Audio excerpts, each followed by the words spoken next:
Pedro Vance woke up with a dead man's hand on his chest and someone else's blood drying on his teeth, and for a long, slow second he thought the headache was the worst thing in his life.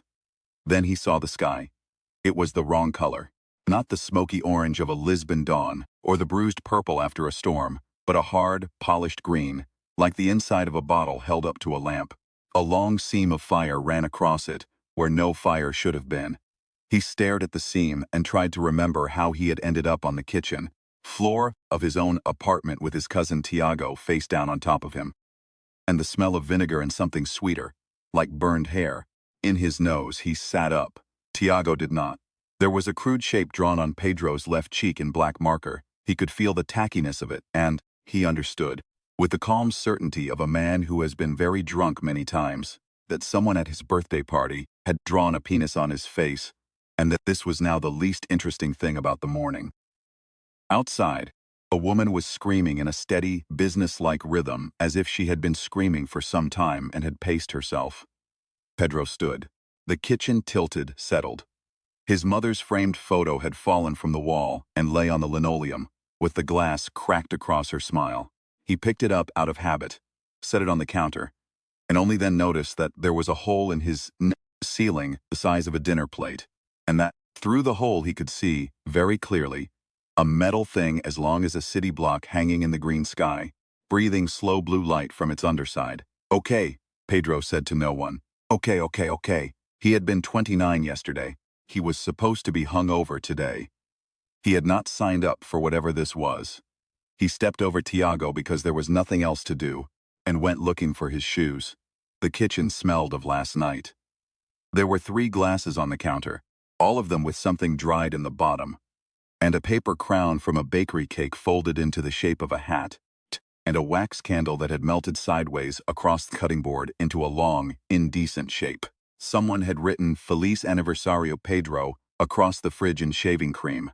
The shaving cream had run a little, in the heat, and the I in Aniversario had gone soft and sagging, so the message read, Feliz Aniversario Pedro, and Pedro stood in his own kitchen and read the misspelled wish out loud, twice, because he could not think of anything else to do. There was no electricity. He noticed that when he tried to start the coffee machine out of pure habit, his hand moving before his head did. He stared at the dead red light on the front of the machine and remembered that there had been a sound in the night, a long note like a bell rung underwater, that had cut through his hangover dreams without waking him. He understood now what the sound had been. The sound had been the city losing power, and possibly other things. He found one shoe under the couch and the other in the hallway. They were not a matched pair. The left was his, and the right belonged to someone called Henrique, whose name was written in marker on the inside of the tongue. Pedro put them on because his other shoes were under Tiago, and he was not yet ready to move Tiago. 3 streets away, Maria Cordero put 2 rounds through the faceplate of a Velsai handler and caught the keycard before it hit the deck. She had been counting her bullets since the bunker, and was now down to 11. She had counted her breaths, too, out of habit, the way her grandfather had taught her to do under pressure. And that number she did not let herself think about. The complex was a half-buried thing the aliens had built into the cliffs above Cascais in the first weeks of the occupation, when they still pretended to be visitors. It had taken them less than a month to stop pretending. Maria had been a corporal in a country that no longer issued ranks. She wore a stolen Velsai undersuit beneath her own jacket because the fabric stopped their scanners, and she smelled, even to herself, like a dog that had been in a chemical fire. She slid the keycard against the lock of cell 7, and the door released with a sigh. Inside, a man sat very still on a metal slab. He was naked from the waist up, and his skin had the wrong sheen to it, like a lacquered table. Where his veins should have run blue, they ran a faint silver. His head had been shaved and reshaved. So many times the scalp was scarred in a pattern. Maria recognized the Velsai grid, the one they cut into bioassets, so the harness cables had somewhere to seat. He looked up at her. His eyes were human. That was the part that hurt. 47, she said. His mouth moved before sound came. Maria. She had not told him her name. She had never been in this cell before. She felt the back of her neck go cold and made herself ignore it. "We have 9 minutes, she said. Maybe less. Can you walk? He stood. He did not walk so much as decide to be elsewhere, and the floor seemed to agree. He was a head and a half taller than her, and he moved the way water moves when something heavy has been dropped in it from a great height. They told me, 47 said, that I would forget. You didn't. No. He looked at his own hands as if he had not seen them in a long time. I remember a kitchen. I remember a woman who hummed. Tell me later, Maria said. Walk now. They walked. In the corridor, a Versailles overseer came around the corner, with its three-jointed legs ticking against the tile and its long, soft head canted. And 47 killed it without breaking stride. He did not punch it. He moved a hand through the air the way a man waves off a fly. And the overseer came apart at the seams. The Versailles used to hold their carapaces together. And the parts of it that mattered hit the floor in a wet, prized hush. Maria did not look back. She had seen enough of what the Versailles had done to him to know that she did not get to be horrified by what he did to them. The complex was built in the Versailles way, all soft curves and recessed light and a smell like clean ozone, as if the air itself had been polished. Maria hated the smell. The Versailles cleaned obsessively. They cleaned the way some people prayed, small contents, passion, and the cleaning was the worst part of being in their buildings. Because the cleaning was the part that told you these were not invaders. They were settlers, and they had moved in. There were posters on the walls in Versailles script. The long vertical glyphs they used for what humans had eventually understood was a kind of signage. Asset integrity is collective integrity. Contamination is a choice. Report irregular human behavior. Maria had learned to read enough of the glyphs to know what they said, and to know also that the irony of the third one had never occurred to a Vel, say in the history of the species. Behind them, deeper in the complex, the lower levels were screaming. Not the overseers, the other cells, the failed ones. The ones who had not taken conversion cleanly and had been left to rot in their restraints, fed on tubes, kept on the edge of dying for years in case the science team wanted to come back and study them. The breach alarms had unlocked those doors too. Maria had not known that would happen. She had not had a choice. The first of the failed test subjects came out of a side corridor on hands and feet, low and fast, jaw unhinged, the silver in its veins gone to a thin, sour black. It hit a Versailles medic and ate the medic's face before the medic finished its scream. They're not infected, Maria said to herself mostly. They're not turned. They're failed conversions. They are people who almost became something else. They are hungry, 47 said. That too. They ran. The corridor turned and turned again. Maria had memorized the route from a diagram drawn in chalk on the floor of a basement in Almada by a man who had worked here for 3 months as a cleaning subcontractor before being decommissioned in a quiet way. He had been her uncle. He had drawn the diagram from memory the night before they took him, and she had taken a photograph of it with a phone that no longer worked. And she had kept the photograph in her head the way people in her family kept things. She turned left where her uncle had drawn a left. She turned right where her uncle had drawn a right. She did not let herself think about her uncle, because he was a door she could not open today. They came out into the loading bay through a service hatch, and the green sky of morning hit them in the face like cold water. Pedro Vance found a pair of shoes that were not his under the couch, decided they would do, and went out into the street with a cricket bat his cousin had bought, as a joke, and a half-eaten chorizo roll he had located on the windowsill. He did not know yet that the chorizo roll would be the last hot food he would eat for 2 days, and the cricket bat would save his life 4 times before noon. His neighbor, Senora Albuquerque, was eating Senor Albuquerque on the front steps.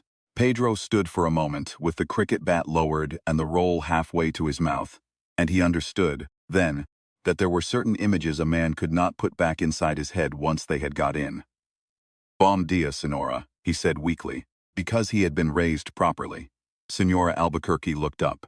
Her jaw worked sideways in a way jaws did not. She came off the steps at him in a loose, broken dole lurch, and Pedro Vance, who had failed his driving test 3 times and had never been in a real fight in his life, swung the cricket bat with both hands and his eyes closed.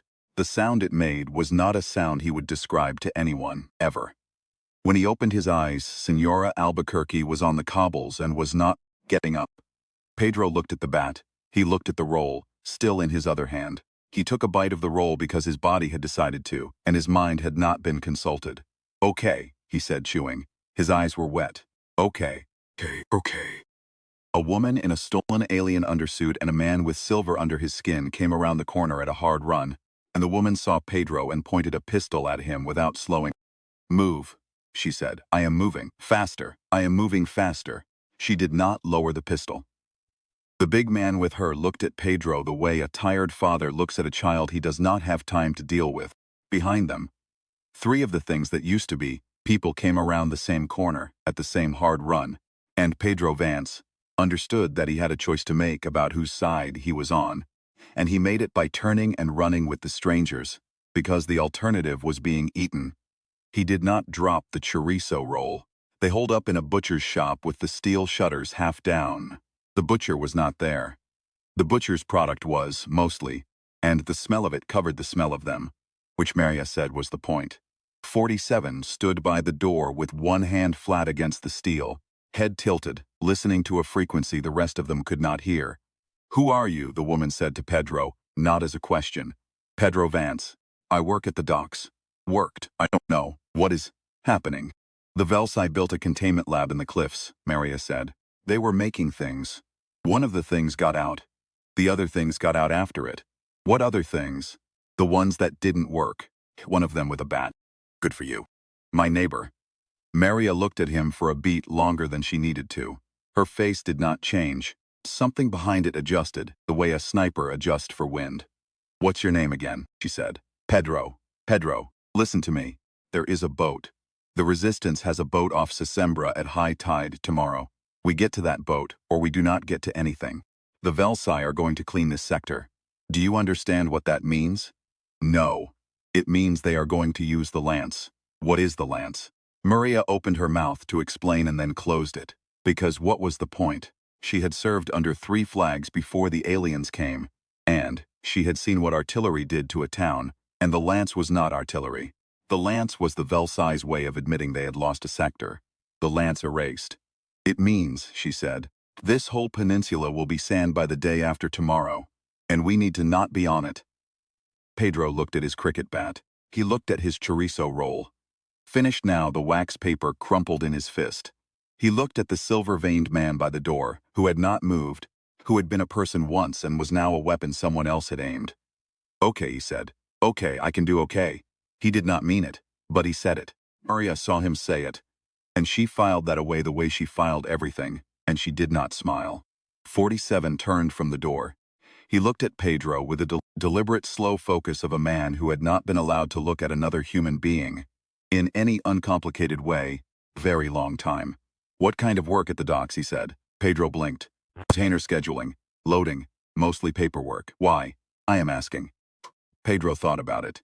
He was not used to being asked. It's boring work. You move boxes onto ships. You move boxes off ships. You write down what is in the boxes, and you write down where it is going. Some days you smell the sea and you think, this is a good job. Most days you do not smell anything, because you are in a cabin filling out forms, and the cabin smells of cigarettes from the man who had the job before you. "What is the man's name?" "Senor Quintela. He is dead now, probably." "What did he smoke?" "SG filter, always. 2 packs a day." E7 nodded slowly. "When I was in the room with no door," he said, "I tried to remember the smells of things. I could remember the names of smells, but not the smells themselves. I would say to myself, coffee. I would say, rain on hot stone. I would say, the inside of a leather jacket. The words came, the smells did not." "That sounds bad," Pedro said carefully. "It was the worst part. They could take everything. But I thought they could not take that. And then they took that too." 47 looked at his own hand on the steel shutter. "I am telling you because in a little while, I may have to do something difficult, and I would like one person on this side of the door to know that I used to be a man who could remember the smell of coffee." Pedro did not know what to say to that, he said, eventually. Senor Quintela's coffee was bad. It tasted like a tire. If you remember the smell of his coffee, that is not a good memory to chase. 47 made a sound that was almost a laugh. "Thank you, Pedro." "You are welcome." Maria was watching them both. She did not say anything. She had the look of a woman cataloging useful damage. 7 turned his head. Maria, he said. What? They sent the other one. She went still. 504, yes. How far? Close enough that I can taste him. She closed her eyes for one breath. Then she opened them, and she looked at Pedro Vance. Pedro Vance was the worst soldier she had ever been forced to work with, and he was hers now, and that was that. We move, she said. They moved. The Velsai, who had built the containment lab in the cliffs, was named, in the closest human approximation, Isfarel, and she did not feel fear the way humans felt it, but she felt a thing she would later, in her own private logs, describe as a sour pressure behind her secondary heart. She stood on the observation platform of the orbital station and watched the readouts climb, and she made the decision that ended her career and saved her species a great deal of trouble. Bring the lance to readiness, she said. The technician's mouth, cilia rippled in the Velsai equivalent of a wince. Madam Overseer, the sector is still populated. The sector is contaminated. Bring the lance to readiness. There are non-asset humans in the strike radius. There are non-asset humans everywhere on this planet, Tech Chicken. The strike radius will have fewer of them after we fire. Bring the lance. Readiness. The technician brought the lance to readiness.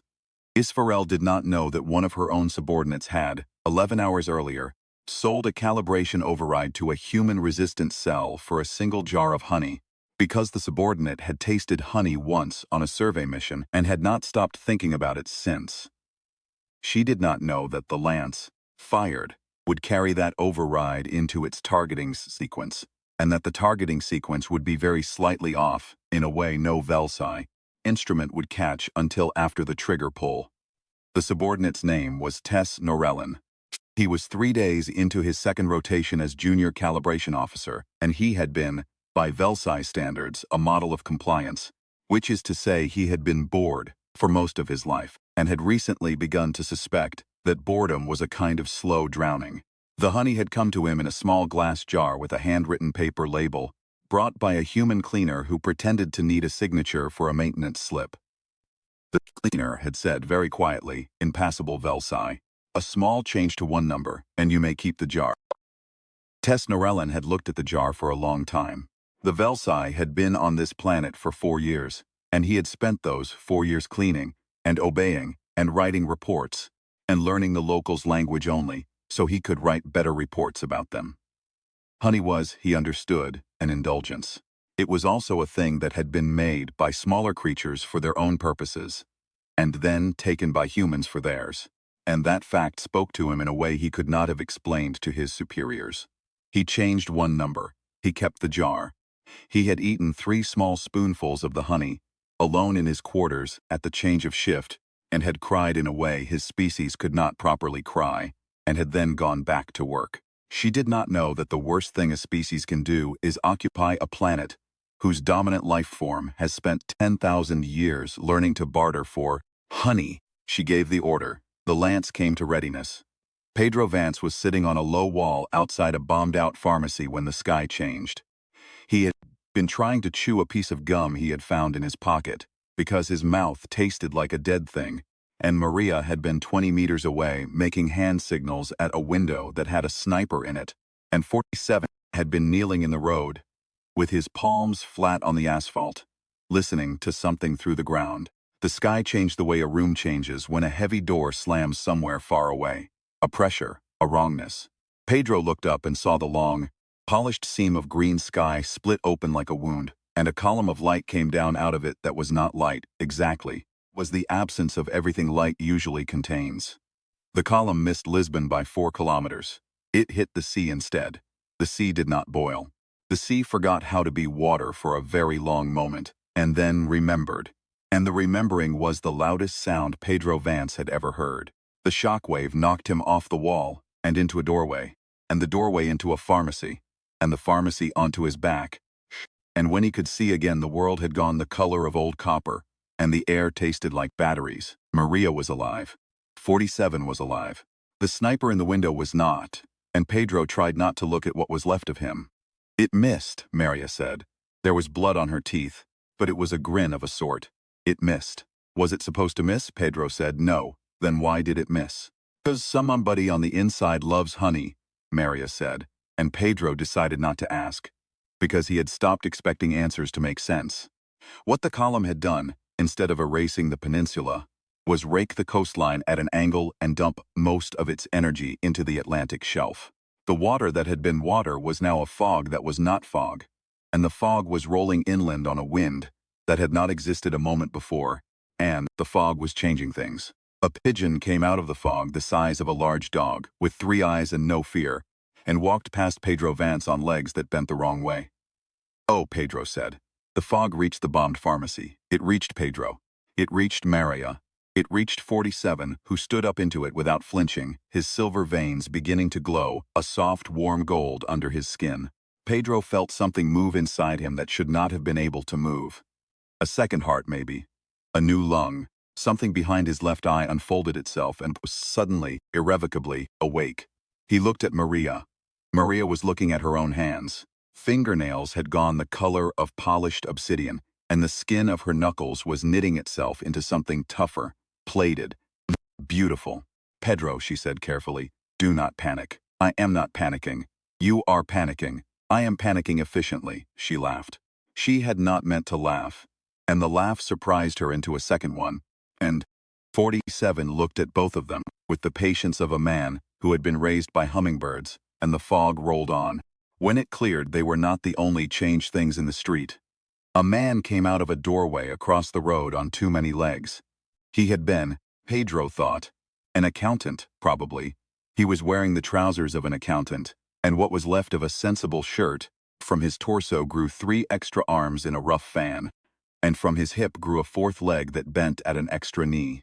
He looked at his own arms, the way Pedro had looked at his cricket bat earlier, with the slow, sober recognition of a man meeting a tool he did not know he owned. "Bom dia," the accountant said, in a voice that was a little wet but not unfriendly. He had not lost his manners either. Have you seen my wife?" "No, senor," Pedro said. "She is a small woman, light hair. She was at the market. I'm very sorry."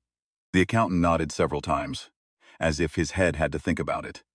Then he raised one of his new hands and pointed down the boulevard. "There is a Frenchman down there.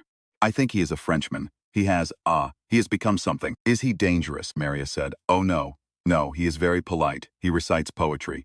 He has claws now, but he uses them only when annoyed." "Annoyed by what?" "By dolphins, mostly."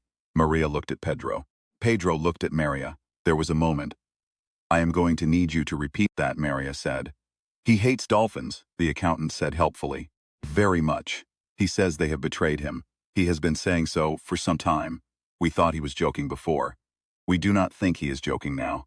Pedro Vance, 29 years old, hung over, mutating, holding a cricket bat in a city he did not recognize, said, "I think I would like to meet this Frenchman." The Frenchman's name was Vieira, and he had been before a maitre at a hotel restaurant on the Avenida da Liberdade, and his French had been an affectation he wore like a good watch. The fog had taken the affectation and made it real. It had also given him claws, 2 of them, where his hands had been, and a hard-ribbed plating across his chest the color of boiled shellfish, and a voice that had dropped 2 octaves and gained a music it had not had before. He sat on the bonnet of a burned-out tram, very upright, very calm, and he was reciting Pessoa to a small crowd of survivors when Pedro and Maria came around the corner. "O meu coração é pouco maior que o universo inteiro," he was saying, "and my heart is a little larger than the entire universe. You see, this is what they took from us. This is what they did not understand they were taking." "Senor Vieira," the accountant said politely, "I have brought visitors." Vieira turned. His eyes were black, all black, no white at all. And they were the kindest eyes Pedro had ever seen on a person who had claws. "Ah," Vieira said, "you are not local." "I am very local," Pedro said. "Not anymore, my friend. None of us are local anymore. We are something else. We are the future of this country, perhaps. We are the bill the aliens did not know they were running up." His claws clicked together, gently, like a man tapping a wine glass for attention. "Tell me, have you seen any dolphins?" "No? Good, there is one. A bad one, a traitor. His name was Olavo before. He has changed like us. He has changed worse. He is a small man with a long head now, and he has stolen a sword from a museum. He is going about saying that the dolphins always knew this would happen, and that the lobsters did not deserve to survive. And he is wrong. You understand, he is wrong about all of it. The lobsters are gentle. The lobsters are misunderstood. Vieira leaned forward. Plating on his chest creaked. I will need to kill him. I am sorry, I do not want to, but I will need to.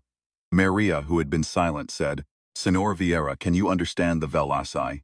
Vieira tilted his head. The aliens, yes. Their language, yes. Of course. Could you not? For? No, senor, we could not before. Vieira considered this. His claws clicked. How strange, he said. It is a very simple language. It is mostly grammar. There is a great deal of grammar and very little soul. I will translate for you if you wish. I owe the lobsters a great debt and I would like to repay it. You are not a lobster, senor, the accountant said gently.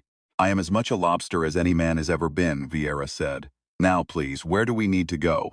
47, who had been standing at the edge of the group with his head tilted to that frequency the rest of them could not hear, said, He is here. He did not need to say who, they all knew. The other one, the mirror. Subject 504, the Velsai's correction, the dog they had sent to bring their dog home. He came up the boulevard the way a thunderstorm comes up a valley, not running, just arriving. He was the same size as 47 and the same shape, and his veins ran the same silver. Where 47's silver had turned gold in the fog, his had turned the color of an old bruise. His face was 47's face, with everything human pressed out of it. He had been a man once. The Velsai had been more thorough with him. Brother, 504 said, in a voice that was not language so much as the shape of language. Brother, 47 said. They met in the middle of the boulevard with no preamble, the way old dogs meet, and the noise of the first strike rolled down the street and shook the glass in every window that still had glass. The survivors scattered. Vance did not. He stood frozen with the cricket bat in his hands and watched two men who were not men anymore try to take each other apart at the seams. It was not a fight a human could help with. He knew that the way he knew his name.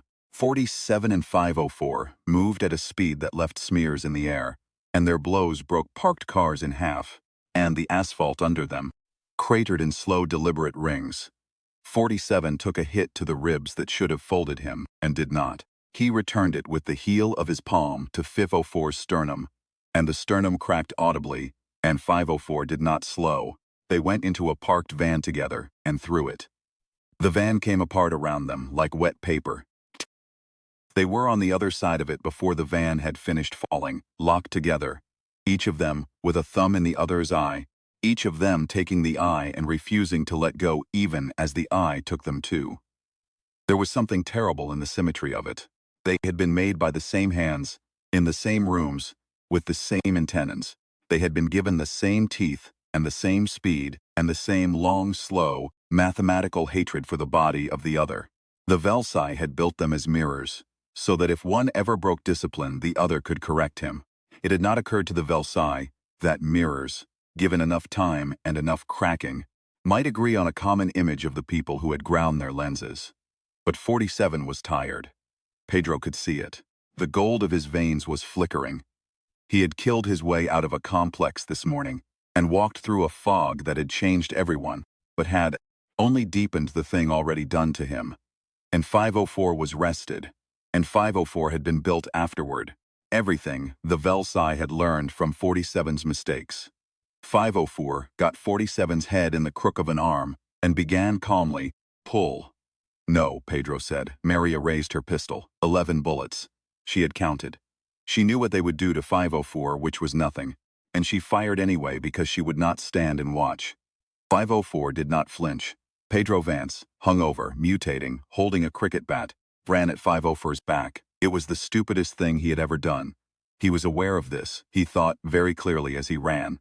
I am going to die, and I am going to die in shoes that are not mine, and my mother will not be told properly because there is no one to tell her. And then he was there, and he swung the cricket bat with both hands, and his eyes open this time, and the bat hit 504 in the back of the skull with the soft, certain sound of a man hitting a side of beef. It should not have done anything. It did one thing. 504 turned his head a quarter of an inch to see what had touched him. In that quarter of an inch, 7 got his thumb under 504's jaw and pushed. Pedro Vance did not see what happened next because he had closed his eyes again. Out of an instinct older than his manners, he felt a wetness on his face that he hoped very much was rain. He kept his eyes closed for a long count of 3. When he opened them, 47 was on his knees in the road and 504 was in 2 pieces, and the pieces were not moving. And 47 was looking at Pedro with something almost like a smile. "You hit him," 47 said. His voice was a wreck. "With a bat." "I had a bat," Pedro said. "You used it. It is what bats are for." 47 began to laugh. It was a terrible sound. It was the sound of a man who had not laughed in years and had to remember how. It went on for some time. Pedro stood and let him. Maria came up the road with the pistol still in her hand and a small, hard light in her face that Pedro had not seen there before. She looked at 47 on his knees, and at Pedro standing over him with the bat, and she did not say anything for a moment. Then she said, "We have 8 hours to the boat." "I cannot walk that far," 47 said. "You will," she said. "I cannot." "You will because Pedro will help you." Pedro Vance, who weighed 68 kilos on a good day, at the silver and gold-veined man on the road who weighed considerably more than that, and said, "Yes, yes, okay, we will figure it out." They figured it out. In the orbital, Isfarel stood very still and watched her readouts and tried to make the readouts mean something other than what they meant. They did not cooperate. The lance had missed. The sector had not been cleaned. The sector had been seeded.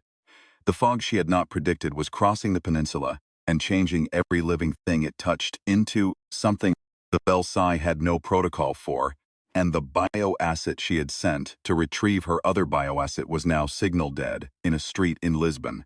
And the humans down there were laughing. She could hear the laughter. The microphones in the Velsai dropships had picked it up. A man laughing in a wrecked boulevard. A woman saying 8 hours to the boat. A matron reciting Pessoa to a small, attentive crowd. The Velsai had occupied 17 worlds before this one. They had cleaned 11 of them. They had never been laughed at.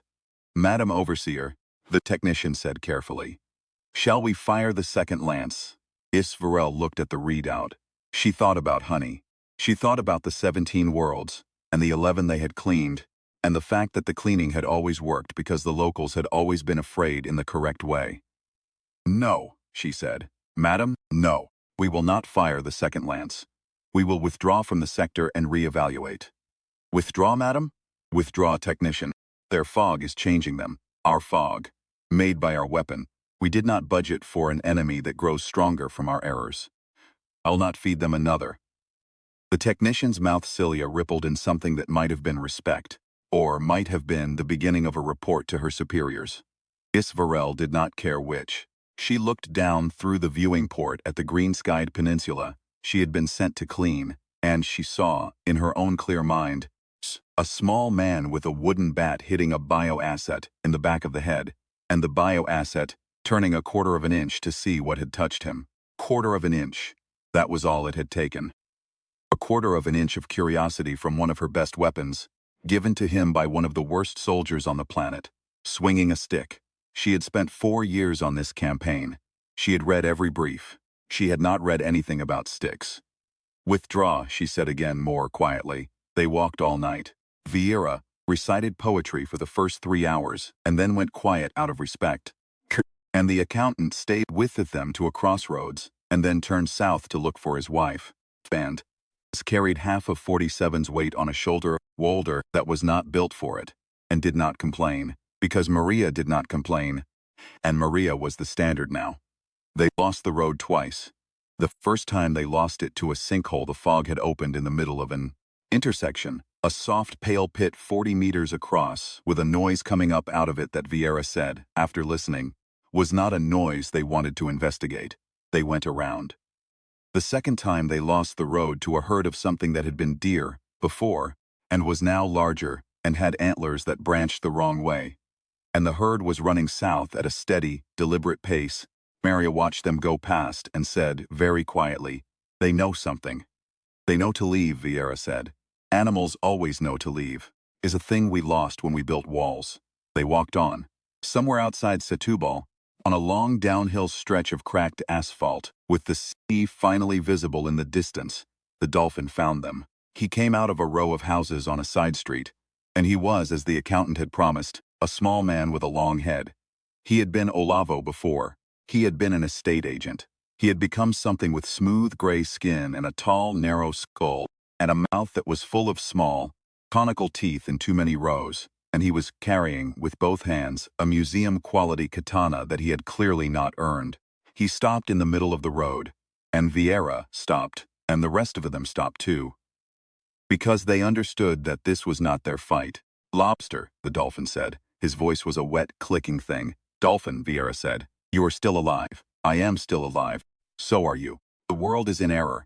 The world is correcting itself, Lobster. The world is choosing. The dolphins always knew. We always knew. Knew what, Olavo? The sea would come back for us, that we were owed. Vieira sighed. He looked for a moment, very tired and very kind. 2 steps forward, very slowly, claws lowered. Olavo, he said, you sold houses. You sold houses for a living for 31 years. You did not know the sea. You were afraid of the sea. You told me, at Carla's wedding, that you would not go into the water past your knees. Do you remember telling me that? I remember nothing of who I was before. I remember it for you. That is a kindness I did not ask for. It is a kindness anyway. The dolphin came at him.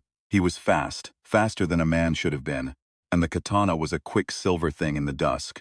Vieira did not move out of the way. Vieira raised one claw, and the katana hit the claw, and the katana broke. It broke cleanly halfway down the blade, and the broken half spun off into the gutter. And the dolphin looked at the hilt in his hand, the way a man looks at a phone that has just gone dead in the middle of an important call. It was a museum piece, Vieira said gently. It was old. They do not make steel the way they used to. Lobster, I am sorry, Olavo. Sorry your wife left. I am sorry your business failed. I am sorry the fog made you into a thing that hates and could not make you into a thing. Gives. I would have liked to drink with you again. He killed Olavo quickly. He did it the way a man puts down a horse with a broken leg, with his face turned partly away, and afterward he stood for a long moment over the body and clicked his claws together once, softly, and said something in French that Pedro did not catch. Then he came back to the group, and he did not look at any of them, and he said, let us continue. The boat will not wait. They continued. Maria put her hand on his shoulder once as they walked. She did not say anything. Vieira did not look at her, but he made a small sound low in his throat. That might have been thanks. They reached the cove at Sesimbra at dawn. The boat was there. The boat was an old fishing trawler, painted the color of a bruise. And there were 19 people on it already. And there was room for 4 more if the 4 more did not mind standing. They did not mind standing. As they pushed off, Pedro Vance sat on the wet deck with his back against the gunwale and looked up at the greens and sky and saw very faintly the long metal thing that had been hanging over Lisbon all morning, beginning to move. Not down, up, away. They're leaving, he said. Maria was beside him. She did not look up. She was cleaning her pistol, because that was what she did when she could not do anything else. For now, she said. For now is good. For now is enough. 47 was asleep against the cabin wall. Gold veins faded almost to silver again, breathing slow and human. Beer was at the bow, watching the water with his black eyes and his polite claws folded in his lap. And, from time to time, he murmured something to himself that might have been a poem and might have been a prayer. Pedro Vance looked at his cricket bat. There was a long dark mark on it where it had hit the back of 504's skull, and the wood had cracked but had not split. And he thought, for no good reason, of his mother humming in a kitchen a long time ago, the way she had hummed when she was working through a hard thing, a low, tuneless hum that meant she was still here and the hard thing would pass. He hummed it now, quietly, under his breath. He did not know he was doing it until 47, eyes still closed, said, that one, what? That tune, my mother. She hummed it too. It's a common tune. Yes, they were quiet for a while. The boat rocked. The green of the sky was beginning to fade, at the eastern edge, into something more like blue. Not the right blue, not yet. But more like it. Pedro, Maria said, yes, you did well today. I hit a man with a bat. You did well today. He thought about it. He thought about his neighbor on the front steps, and his cousin in the kitchen, and the accountant, who was looking for his wife, and the maitre who had become a lobster. And he thought about 47's quarter-inch turn of the head, and he thought about the green seam in the sky beginning, very slowly, to close. Yeah, he said. Okay, I did okay. He kept humming. The tune was small and tuneless and very human, and over the water it carried farther than it had any right to. And somewhere very far above them an alien overseer named Isfarel, watching her station ascend, heard it through a microphone and did not know what it was, and ordered the microphone shut off, because the sound made her secondary heart ache, in a way her species had no word for yet. They would learn the word eventually. The Velsi were thorough. They learned everything in time, but not today. Today, a hungover dock worker hummed his mother's tune on the deck of a fishing trawler under a sky that was learning, slowly, how to be blue again. Humanity, against every prediction in every Velsi brief, was still here, and was laughing, and was carrying its wounded, and was going to be a problem for a long, long time. Pedro Vance closed his eyes. The boat rocked. He slept. He did not dream of anything which, after the morning he had had, was the kindest thing that had happened to him all day.